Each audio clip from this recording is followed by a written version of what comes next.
I can't let you go without listing off some of the resources and the websites that you offered. I know you mentioned NPSA, that's National Physician Suicide Awareness, nested within the Council, I'm going to get it wrong, the Council of Emergency Resident Directors.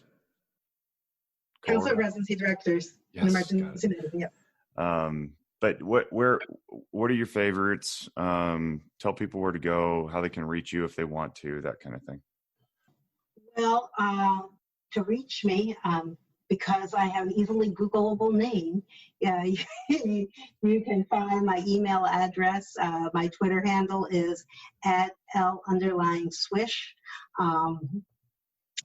But it's generally very easy to find me. I have my personal email out there, middletonswisher@msn.com is available, and I do like connecting with people.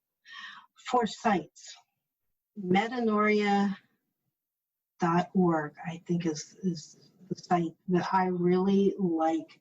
I have nothing to do with it. I don't have any idea who runs it. You can find it, self-help for suicidal ideation. One of the things that I found was that I loathed to talk to anybody.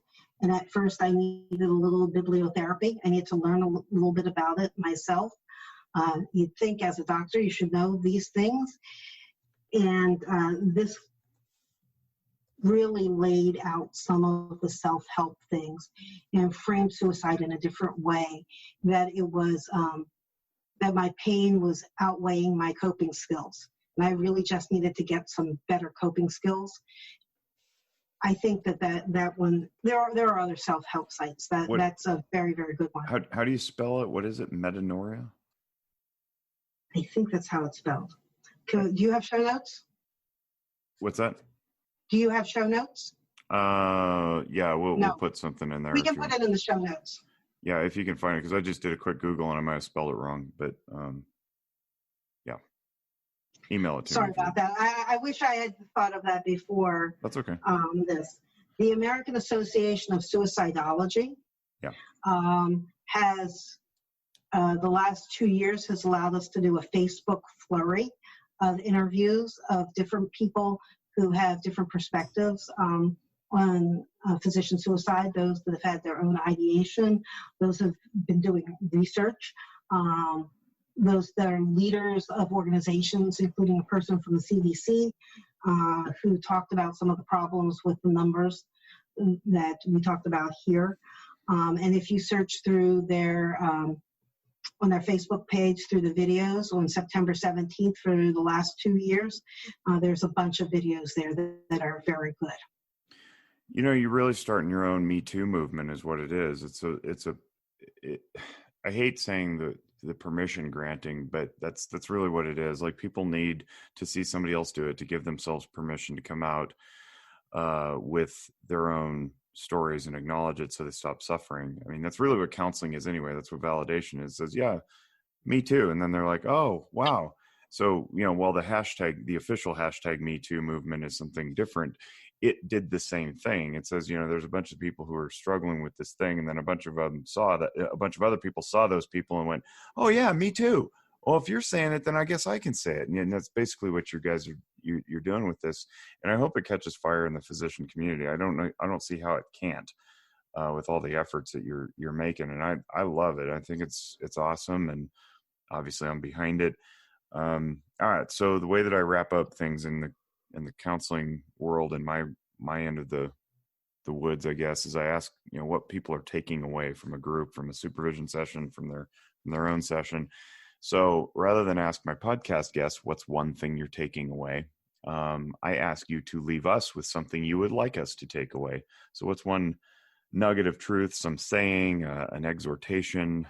What do you want to leave us with? So there's a phrase that I have said. Silence is the prison, and it's what I thought was keeping me free. Those 16 years that I didn't say anything and I pushed all those emotions down was a prison, because it chained me to being somebody I wasn't.